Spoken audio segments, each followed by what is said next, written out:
Maulana Umar Palampuri rahmatullah alaih menjelaskan orang yang Allah ridhai itu tiga saja Pak, tiga kelompok umat ini. Kalau para anbiya sudah jelas, yaitu para sahabat, kaum muhajirin, kaum ansar, dan orang yang mengikuti mereka. Ini firman Allah, as-sabiqun al-awwalun minal muhajirin wa ansar walladzina ittaba'uhum bi ihsan radhiyallahu anhum wa radu an. As-sabiqun al-awwal, as-sabiqun, mereka terus berlomba-lomba. Jadi para sahabat Nabi ini orang yang berlomba, dan ini agama harus berlomba. Kita nggak boleh lambat-lambat kayak wong wedo, nggak boleh, harus gerak laki-laki, bahkan harus lebih cepat dari militer kata masyayikh tadi. Ke dunia terlambat gak jadi masalah, tapi agama kalau terlambat fatal. Bahkan kita harus berlomba. Mengalah makruh, bisa harap. Ikram itu untuk keduniaan sunnah. Saya haus, teman saya haus, kasih teman dulu sunnah. Tapi sab pertama kosong, level kita di sab kedua sama. Silakan Pak, silakan Pak, makruh itu. Lompat kita, bahkan kalau badan kita besar boleh show off sedikit. Teman mau maju, hei, nggak lihat nih badan kita besar. Mumpung digunakan kesempatan, badan saya kekar, ini kecil, mau masuk lebih dahulu pada saya, nggak bisa, saya dulu. Jadi mendahulukan orang ke saf yang pertama itu makruh Pak. Silakan Pak, silakan, jangan kamu yang maju. Jadi mendahulukan orang untuk perkara agama makruh, untuk keduniaan sunnah. Bahkan bisa haram, bisa haram.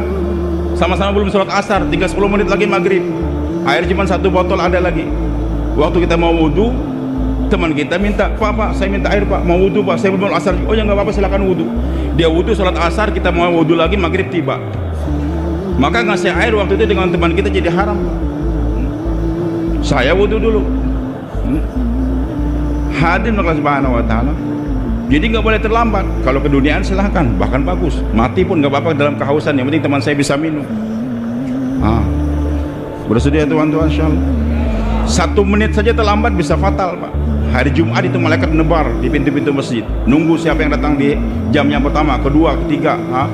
Seperti korban onta, kemudian sapi, kemudian kambing, kemudian ayam, kemudian telur. Bahasa Lomboknya telur, endok kalau bahasa Jawa barangkali.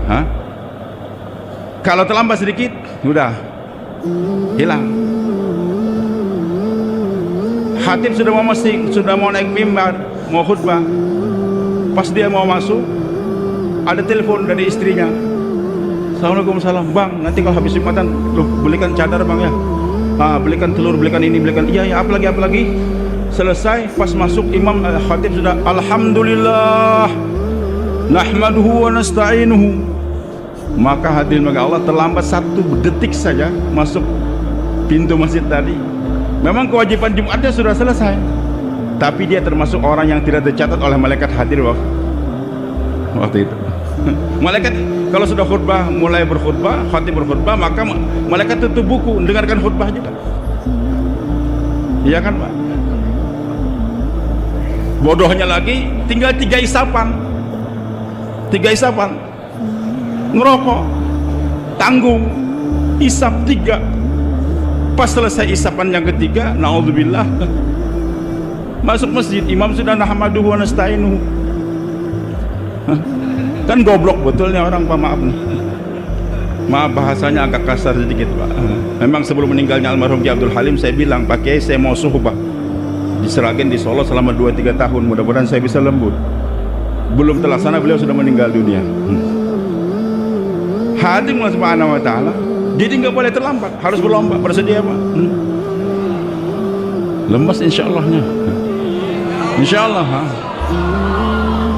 Makanya Allah puji para sahabat as-sabiqun, berlomba terus, al-awwalun. Siapa mereka?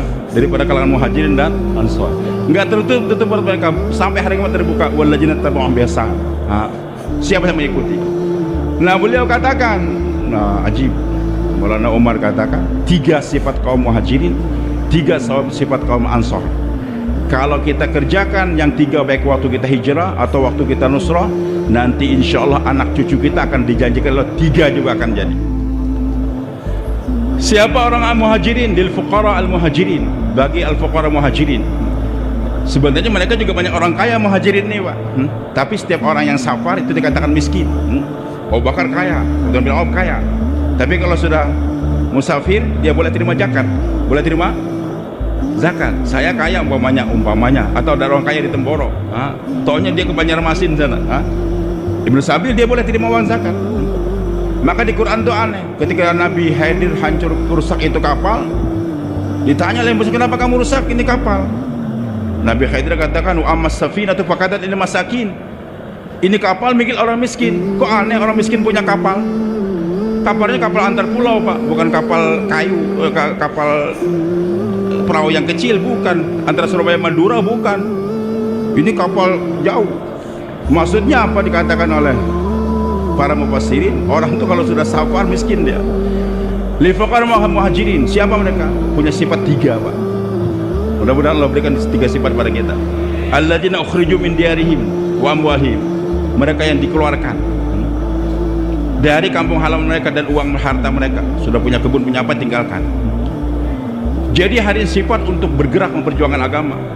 Ini merupakan sifatnya para sahabat. Hubbul watan minal iman, ini hadis palsu Pak. Nggak benar tuh.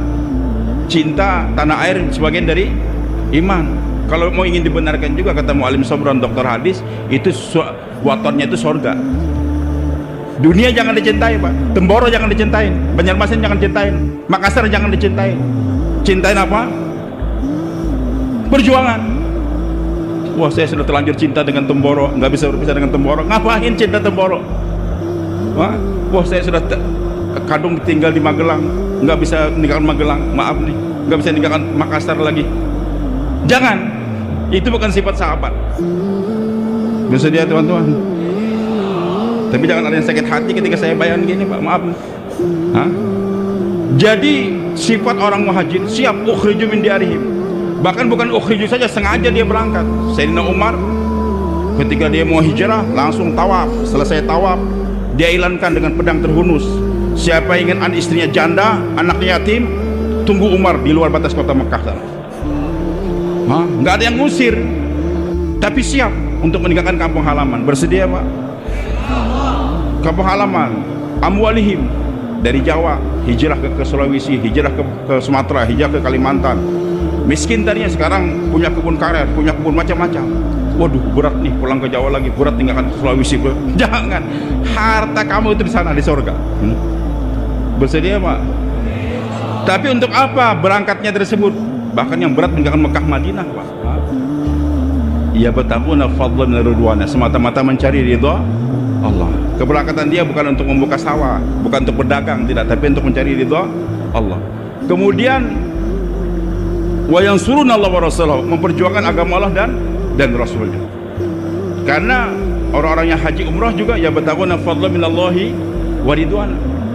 Hadirin, kita haji dan umrah atau mengunjungi saudara kita kan juga mencari ridho Allah. Tapi beda antara kita yang sekedar umrah saja, sekedar haji saja. Maka yang surun Allah wa Rasuluhu, itu memperjuangkan agama Allah dan Rasulnya. Tujuan dia meninggalkan kampung halaman, meninggalkan kebun dia, meninggalkan kekasih dan sebagainya. Untuk apa? Mencari ridho Allah dan memperjuangkan agama Allah.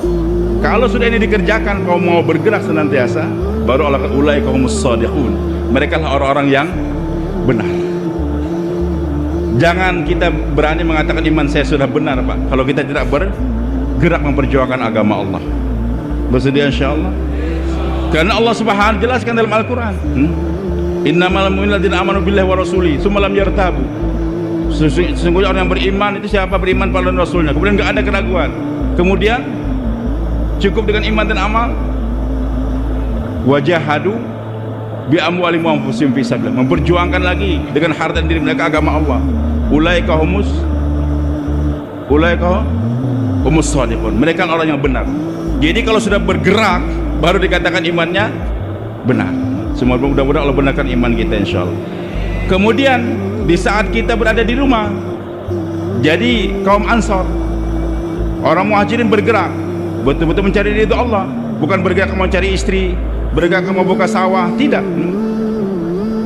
Bergeraknya Bukan tujuannya keduniaan, betul-betul memperjuangkan agama Allah. Nggak ada tendensi lain, ikhlas karena Allah. Setiap kali kita berangkat, bulan ke 10 hari ke 3 hari kah, nggak ada sambil-sambilan. Saya harus berangkat kemana? Ke Makassar, Sumatera, nggak bisa, harus ke Makassar. Kenapa? Karena calon istrinya sudah nunggu di sana. Nggak bisa. Enggak, harus berangkat ke Jakarta. Kalau enggak saya nggak berangkat. Wah, kacau. Kenapa? Janji sudah kongsi di Tanah Abang sana. Nah, mau kongsi dagang? Bukan, Pak. Semata-mata karena Allah. Kemudian orang muhajirin, apa yang dikerjakan mereka, Pak? Walladzina tabawwad darul iman, dan orang yang menempati kota Madinah dan beriman sebelum kedatangan kaum muhajirin, orang Ansar. Apa kerja mereka? Yuhibbuna man hajar, menyenangi tamu-tamu yang datang.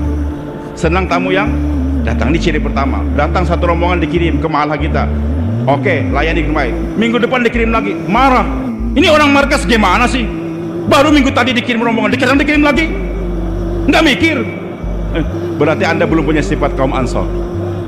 Alhamdulillah dikirim lagi, Pak, kirim lagi, Pak. Kirim lagi, nggak jadi masalah, senang. Bersedia Pak dikirim rombongan terus? Cintai. Datang rombongan dari Madura, alhamdulillah.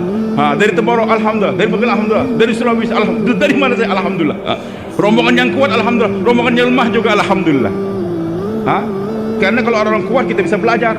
Tapi kalau rombongan tadi lemah, orang baru, kita handle dengan baik, dia pulang menghidupkan al-maqami, walaupun belum sampai ke sana, pahala kita sudah sampai ke sana. Kemudian di samping menyenang, yuhibbul mahajir wala yajidun fi sulhajat ma'ud. Enggak ada pamrih, enggak ada keinginan dunia daripada tamu-tamu yang datang. Wah, ini orang kaya, saya nusroh dia, mudah-mudahan bisa jadi pegawai dia. Enggak ada. Wah, ini ustadz nih, punya anak perempuan belum kawin, mudah-mudahan jadi mantu dia. Enggak ada tujuan ke sana. Enggak ada tujuan ke sana. Bahkan Maulana Yusuf katakan, di antara target dakwah saya ini, menurut, maaf nih, ini barangkali ada telinga yang enggak kuat, tapi saya sampaikan, di antara tujuan dakwah saya ini akan menutup hotel dan warung. Di antara dakwah saya ini tujuannya untuk menutup hotel-hotel dan warung. Karena terbukanya hotel yang banyak, warung yang banyak, itu menunjukkan kebakhilan itu masyarakat, Pak. Tamu yang datang jangan ditaruh di hotel, tamu yang datang jangan taruh di, suruh makan di warung, jangan. Kita inginkan bagaimana setiap rumahnya orang muslim jadi hotel, setiapnya rumah orang Islam jadi warung. Standby setiap saat. Bersedia, Pak? Sedia nutup warung, nutup hotel, rumah kita terbuka setiap saat. Mudah-mudahan Allah sampaikan ke sana, Pak. Maksudnya saya bicarakan ini, mudah-mudahan suatu saat rumah saya juga begitu, rumah antum juga begitu. Jadi jangan ada pamrih daripada tamu-tamu yang datang. Lebih hebat lagi, wa yu'thiruna 'ala anfusihim walau kana bihim khassasah. Bahkan mereka mengutamakan tamu yang datang, walaupun mereka dalam keadaan miskin, tetap tamu lebih diutamakan. Walaupun istilah tamu punya ayam, punya telur, ayamnya kirim kepada tamu, telurnya kita makan di rumah. Ada suatu mahalah musyawarah, gimana ada tamu datang, siapa yang ikram dia? Pak, usul Pak, jangan dikasih makan tamu kita capekkan saja, biar tamu kita sakit, teler, mujahadah, hidayah nanti turun. Bukan hidayah yang turun, Pak, laknat turun. Yang dimujahadahkan tuh istri kita, anak kita, tamu jangan dimujahadahkan. Satu rombongan ulama dikirim ke Mewat, kurja bagus di satu tempat. Pulang Karguzari, katanya Syekh Muhammad Ilyas dengarkan sambil berbaring sakit, tanya, kerja bagus. Terakhir beliau katakan, siapa yang masak? Kami sendiri yang masak. Loh, orang kampung gak ada yang masak? Nggak ada. Syekh Ilyas yang tadinya sakit bangun, pegang kepala, toba, ya Allah, jangan kau turunkan azab di kampung itu, ya Allah, jangan kau turunkan azab di kampung itu, ya Allah. Jadi kalau ada rombongan bergerak orang kampung nggak menghiraukan, hati-hati, azab akan turun ke sana, Pak. Paham? Bahkan Syekh Yusuf katakan, ini Pak, kalau Rasulullah SAW datang ke suatu tempat ingin mengunjungi seseorang, ke rumah dia. Tapi kalau ingin mengunjungi masyarakat, ke masjid, nanti masyarakat kumpul sana. Kalau mengunjungi satu orang ke rumah dia khusus, wajib fardu ain bagi dia untuk menghormati tamu, walaupun hanya dengan segelas air saja. Tapi kalau datangnya ke masjid, fardu kifayah jadinya, fardu kifayah. Tapi nggak aneh, kadang-kadang fardu kifayah bisa pahalanya mengalahkan fardu ain. Saya datang ke tempat Ustadz Nur Thohir maunya kan, beliau potongkan saya ayam satu, potongan ayam satu, maka Ustadz Nur Thohir mendapatkan pahala memotong satu ayam. Tapi saya ingin ketemu orang Temboro semua, datang rombongan orang Temboro ini 100 kakak. Ustadz Nur Thohir potongkan ayam satu karena saya cuma 5 orang. Maka waktu itu pahala Ustadz Nur Thohir bukan satu Pak, tapi mewakili 100, seakan-akan beliau memotong 100 ekor ayam. Siap potong ayam Pak? Kambing kalau perlu. Hah?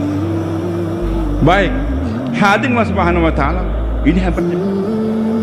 Kemudian ajib, Allah katakan di saat kita Pak tidak membuka hotel, tidak membuka warung, bahkan kita habiskan apa yang di rumah kita, Allah katakan wa may yuqa syuhha nafsihi faulaika humul muflihun. Siapa yang dijagakan dari sifat bakhil, dialah orang yang akan berbahagia. Orang yang bakhil nggak akan bahagia Pak. Yang bahagia siapa? Orang yang tidak bakhil. Maka Nabi ingin membahagiakan bagaimana orang kaya bahagia, orang miskin bahagia. Bagaimana supaya orang kaya bahagia? Suruh sedekah dan sebagainya. Orang miskin bagaimana bahagia? Bagaimana cara supaya orang miskin bahagia? Bagaimana caranya? Kita buat apa namanya, yayasan doa apa untuk menyalurkan uang kaya dibagikan orang miskin tiap bulan. Setiap orang miskin 1 bulan kasih 1 juta supaya bahagia, begitu? Tidak Pak. Hadis Bukhari Pak, Nabi memberikan kunci bagaimana supaya orang miskin bahagia. Ajib, beliau katakan wattaqun nara walau bisyiqqi tamratin. Jauhi api neraka walaupun kamu hanya bersedekah dengan separuh korma. Maksudnya apa nih hadis Pak? Penitia takjil Ramadan keliling minta sumbangan, Pak ini kami permintaan masjid mau membukakan Ramadan, Bapak nyumbang berapa? Oke, saya nyumbang 100.000, 1 juta. Ada satu supermarket korma Pak, gudang korma dari berbagai negara ada kormanya. Datang kita, Pak ini, oh baik Pak, alhamdulillah saya tadi subuh ikut kajian Pak, hadisnya sahih Pak, yaitu jauhilah api neraka dengan menyumbangkan separuh korma. Tolong Pak, ini terima separuh korma saya Pak, saya berharap dengan separuh korma saya dilepaskan dari api neraka Pak. Hadisnya sahih Pak ya, jangan dibantah Pak. Hadisnya sahih tapi imannya dhaif. Kalau saya jadi penitia masjid, mungkin kaki saya ingat waktu saya belajar main karate dulu bisa naik kepala dia tuh. Saya tendang itu korma. Itu hadis bukan untuk kamu orang kaya, buat orang miskin. Dia cuma punya 1 korma dia. Oleh Nabi supaya orang yang punya korma 1 dibahagia, jangan dimakan semua, jangan minta juga, padahal dia boleh minta. Biasanya orang tuh akan kenyang kalau makan 7 korma, maka dia boleh minta 6, jangan lebih, dibolehkan. Tapi ujar Nabi, ma fatha abdun baba mas'alatin illa zadallahu baba faqrin. Tidak ada satu orang hamba yang membuka pintu minta-minta kecuali semakin dilebarkan pintu kemiskinannya. Bapak lihat saja yang di pasar yang minta-minta itu siapa dia? Besok dia juga, besok dia juga. Sudah sekian tahun dia juga. Suatu saat, padahal dia sudah punya rumah bagus di kampung dia. Suatu saat nggak ada lagi. Ada anak muda pakai kopiah koboi berlubang, sambil ngepulkan asap yang berbau. Minta, kita kasih juga duit 5.000. Tanya, Dek, mana Dek orang tua yang dulu sini udah meninggal Pak? Terus? Iya saya gantikan dia. Kamu siapa? Saya anaknya Pak. Sampai anaknya pun dimiskinkan juga oleh Allah Subhanahu wa Ta'ala. Nah bagaimana supaya orang miskin yang punya 1 korma berbahagia? Jangan kau minta, jangan kau makan semuanya, belah itu korma. Kau makan separuh saja, sedekahkan separuhnya. Maka Nabi menjamin orang miskin yang mau bersedekah separuh hartanya tadi, separuh korma, Allah Subhanahu wa Ta'ala akan bahagiakan dia. Bukan besok, detik itu juga Allah bahagiakan dia. Karena saat dia bersedekah, dia merasa nggak perlu, gembira dia bisa bersedekah walaupun separuh korma. Dan hari-hari berikutnya tangan dia Allah jagakan, nggak akan dia mengajukan proposal kepada camat, bupati, gubernur ke orang kaya untuk minta duit, nggak mungkin. Karena dia sudah mensedekahkan apa yang dia miliki. Dan Allah Maha Adil, kata Nabi kita Muhammad SAW dalam hadis, dirhamun wahidun yasbiqu mi'atal dirham. Sedekah 1 dirham mengalahkan sedekah 100.000 dirham. Sama-sama ikhlas. Yang 1 dirham ikhlas, yang 100.000 juga ikhlas. Tapi pahalanya lebih banyak yang 1. Kenapa Pak? Selanjutnya Rasulullah menjelaskan, yang satu ini hanya punya 2 dirham saja, yang satu lagi punya 1 juta dirham. Maka orang yang punya 2 dirham dia bersedekah 1 dirham, di sisi Allah dia sudah bersedekah berapa Pak? Separuh hartanya. Yang punya 1 juta bersedekah 100.000, bersedekah. Dipandang manusia dia banyak, tapi dalam pandangan Allah dia baru bersedekah 10% daripada hartanya. Itu maha adilnya Allah. Siap jadi orang bahagia insyaallah. Jangan bakhil. Tamu datang, tetap kita ikram, apapun yang ada kita keluarkan. Maka dipelihara daripada kebakhilan. Nah, hadirin Allah Subhanahu wa taala, ini kerja kita belajar, Pak. Saat saya jadi muhajirin, jangan cinta kampung halaman. Kapanpun juga saya siap berangkat. Sawah yang sudah saya garap, apa saja itu amwal siap saya tinggalkan. Tapi betul-betul ikhlas dan untuk membantu agama Allah. Nanti saat tamu datang begitu, kalau ini kita kerjakan hijrah nusrah Pak, janji Allah pasti nanti anak cucu kita, dan sudah terbukti di Temboro, di mana-mana sudah terbukti. Walladzina ja'u min ba'dihim, dan orang-orang yang datang sesudah mereka, generasi berikutnya siapa Pak? Punya 3 sifat kata Maulana Umar. Yaqulun, mereka mengatakan, Rabbana ighfir lana, ya Allah ampunkan dosa kami. Anak-anak cucu kita insya Allah Pak akan jadi ulama-ulama, tapi ulama yang inabah. Walau semakin banyak ilmunya, semakin ya Allah kami banyak dosa ya Allah, Rabbana ighfir, ampunkan dosaku ya Allah. Walaupun banyak keilmuan dia, semakin merasa senantiasa dia orang yang berdosa Pak, tidak sombong dengan keilmuan dia. Kemudian wal ikhwal yang sabaquna bil iman, ya Allah ampunkan juga dosa-dosa yang telah mendahului kami dalam iman. Walaupun yang mendahului dia bukan orang alim seperti dia, tapi dia yang menjadikan asbab hidayah. Siapa maaf orang tua kita Pak Dr. Nur, siapa Pak? Siapa Pak Zulfakar? Dr. Nur memang Habib Lali Idrus, lama tinggal di Belanda. Boleh katakan jauh kehidupan dia dari agama, tapi setelah ikut dakwah sering korban datang ke Temboro berkali-kali, datang ke Irian, datang ke sana. Meninggal dunia beliau, 1 juz nggak hafal Quran beliau. Fazul Fakar siapa? Tentara Pak. 1 juz juga nggak hafal beliau insyaallah. Tapi diantara orang yang awal-awal berkorban Pak adalah siapa? Beliau-beliau tersebut. Nah, pahala semua ini adalah Allah berikan kepada mereka semua. Allah terima mereka berdua semua. Termasuk juga maaf Romo Yai. Sekarang di zaman beliau berapa yang alim dibanding dengan sekarang? Tapi bagaimanapun juga nggak bisa Pak, pahala kita tetap Allah berikan kepada orang yang terdahulu. Maka ciri generasi Allah terima Pak, selain mereka sendiri semakin dekat dengan Allah dan menghormati orang-orang yang terdahulu, mendoakan siapa itu Imam Syafi'i, Imam Malik, siapa Imam Ahmad, didoakan, para sahabat didoakan mereka. Kemudian yang ketiga hebat lagi Pak, walaupun belajarnya berbeda, yang satu di Temboro, yang satu di Magelang, satu di Sragen, satu di Solo, yang satu lagi di Kalimantan, yang satu lagi Sulawesi, ada yang ke Madinah, ada yang ke Mesir, tetap wala taj'al fi qulubina ghillan lil ladzina, ya Allah jangan ada perasaan dengki, perasaan jelek kepada saudara-saudara kami muslim. Pesantren boleh berbeda Pak, daerah boleh berbeda, tapi sama menghormati satu. Insya Allah 3 sifat ini Pak, ulama yang terbentuk di masa akan datang itu akan wujud kalau sekiranya hijrah dan nusrah ada. Tapi maaf, setelah anaknya dimasukkan ke pesantren, dipondokkan, orang tuanya nggak lagi keluar, tamu datang dia pun menghilang entah kemana. Alhamdulillah Ustaz, walaupun saya nggak berangkat lagi, nggak keluar lagi, nggak nusrah, tapi anak saya sudah mondok Ustaz, sudah habis Quran, cukup menjamin saya masuk surga. Hati-hati Pak, hati-hati. Anak Anda akan menjadi ulama insya Allah dengan ketekunan dia, tapi kealiman dia tidak membawa 3 sifat tadi. Semakin tinggi ilmunya, semakin ada rasa sombong. Semakin rasa sombong. Kemudian yang kedua, tidak menghormati orang dulu. Siapa sih kiai ini? Siapa kiai ini? Siapa tabi'in? Siapa sahabat? Mereka juga pernah salah juga. Para anbiya juga pernah salah. Bahkan akhirnya siapa nyalahkan Allah? Ya Allah, kalau kau cinta hamba kenapa dibikin neraka ya Allah? Akhirnya jadi iblis Pak. Sampai Allah dia salahkan. Padahal yang nyalahkan Allah ini siapa Pak? Bukan orang sembarangan, orang yang dikatakan oleh para alim ulama, seorang syair Arabi, laukana yablughul ilmu min ghairi tuqa syarafan lakana asyrafu ahlil ardi iblisa. Kalau hanya dengan ilmu saja tanpa takwa menghantarkan orang kepada derajat yang paling mulia, maka yang paling mulia di dunia adalah iblis Pak. Iblis itu alim, tafsir Quran hafal, faraid hafal dia. Jangan main-main dengan iblis. Bukhari Muslim bisa hafal. Tapi kalau hanya keilmuan tanpa ketakwaan, maka menjadi orang yang akan mengkritik Allah, Pak. Jangankan mengkritik sahabat itu jelas. Kemudian di antara mereka sering terjadi permusuhan satu sama lain. Maka hadirin Subhanahu wa taala, kita berharap dengan kita istiqomah dalam hijrah, dan suatu saat saya hijrah 4 bulan tiap tahun, 8 bulan saya menjadi orang Ansor, tapi siap untuk menerima tamu, senang terus kita korbankan, kita bergandengan tangan dengan tamu lagi.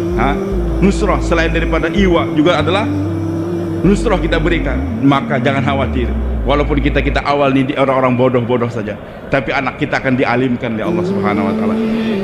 Kami kemarin pertemuan dengan Habib Umar di Puncak, beliau katakan kalau dakwah ini kerjakan terus, walaupun di level pertama kita ini orang-orang yang bodoh saja, tapi sampaikan, nanti dengan berkat dakwah Allah wujudkan orang yang lebih alim daripada kita. Saya heran gimana, ternyata betul. Beliau baca hadis Nabi SAW, nadharallahu mur'an, Allah akan cahayakan wajah seseorang, siapa? Sami'a minna maqalatan, yang mendengarkan dari kami satu hadis, satu ucapan Rasulullah, didengarkan, fawa'aha, kemudian direkam di hatinya. Direkam di mana? Bukan di HP, tapi di hati. Kemudian ini penyakit, Pak, kalau merekam di HP ini penyakit. Taruh HP di sana, dia langsung tidur. Yang ngerekam HP-nya. Nanti sampai di rumah istrinya nanya, Pak, Karkuzari di Temboro gimana? Ini dengarkan HP-nya nih, dengarkan. Tapi saya nggak mengatakan jangan direkam di HP, tidak. Yang utama direkam di mana? Hati, bukan HP. Bedanya cuma P dengan T saja. Hati. Kemudian fa'addaha kama sami'aha, dia sampaikan sebagaimana dia dengar. Dengarkan, sampaikan terus. Akhirnya apa, Pak? Farubba muballighin aw amin sami'an. Berapa banyak nanti orang yang disampaikan yang ketiga lebih alim daripada yang kedua menyampaikan. Jadi kalau Bapak bergerak terus, insya Allah anak cucu Bapak akan menjadi alim-alim, hafiz Al-Quran. Coba tanya santri Temboro yang ada nih, siapa ayah kamu dulunya? Hafal berapa dia? Quran nggak hafal cuma koran saja. Tapi alhamdulillah berkat dakwah, koran pun nggak dibaca lagi. Sekarang anak menjadi hafiz Al-Quran. Itu hak apa yang dikatakan oleh Nabi kita Muhammad SAW. Siap berjuang terus, Pak? 4 bulan jadi muhajirin, 8 bulan jadi ansor. Siapa yang siap 4 bulan dari pertemuan kita nih? Bangun, Pak, Masya Allah. Silakan bersedia 4 bulan, Pak. Jawa Timur harus jadi nomor 1 dari yang pertemuan ke-13, Pak. Masya Allah. Silakan, jangan duduk, Pak. Siapa yang siap 4 bulan dari pertemuan kita? Besok lusa akan dibayar hidayah. Berdiri, Pak, Masya Allah. Siapa lagi? 4 bulan cash, 4 bulan cash, Masya Allah. Yang tua-tua, Pak, kita nggak lama lagi akan masuk kubur, Masya Allah. Yang muda juga nggak tahu kapan akan meninggal dunia. Silahkan, Masya Allah. Berdiri, Pak, jangan duduk, Pak. Tolong dibuka jalan, Pak. Silahkan ke belakang langsung. Tolong buka jalan ini di tengah sini, sebentar, Pak. Buka jalan sebentar di tengah. Baik. Silakan. Silakan. Ya, terus tempat tashkil. Tolong, Pak, di tengah ini, Pak, lurus saya nih. Buka. Tolong tim tashkil atau khitbah jamaah buka jalan. Silakan, Pak.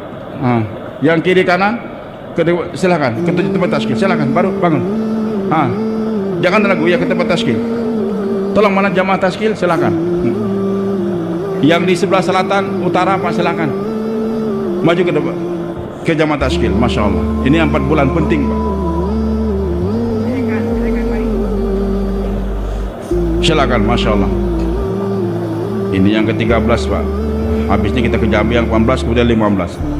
Mudah-mudahan kehadiran ulama-ulama Allah hadirkan ke negeri kita senantiasa, insya Allah. Masya Allah, ulama yang korban nangis di malam hari. Masya Allah, silakan. Masya Allah. Ini penting, Pak. Kita ini sepertiga hidup 4 bulan. Karena kalau kita 40 hari saja untuk mempertahankan iman, dan kita menjadi orang yang pandai menceritakan kehidupan Nabi dan para sahabat. Tapi kalau ada 4 bulan, insya Allah Anda menjadi pelaku peristiwa nantinya. Apa istilahnya diceritakan Al-Quran oleh Rasulullah itu nanti akan kita dapatkan. Bagaimana nusratullah Allah berikan kepada kita. Bersedia insya Allah mana bulan? Baik, Pak, nanti kita amal infiradi asar. Kita siap-siap, nanti ada ini pembukaan daripada pertemuan kita nih.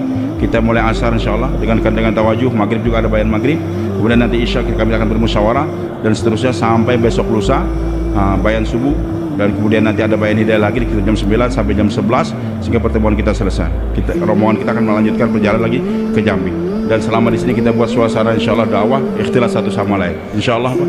Jangan ngobrol yang lain-lain, transaksi keduniaan ini jangan ada.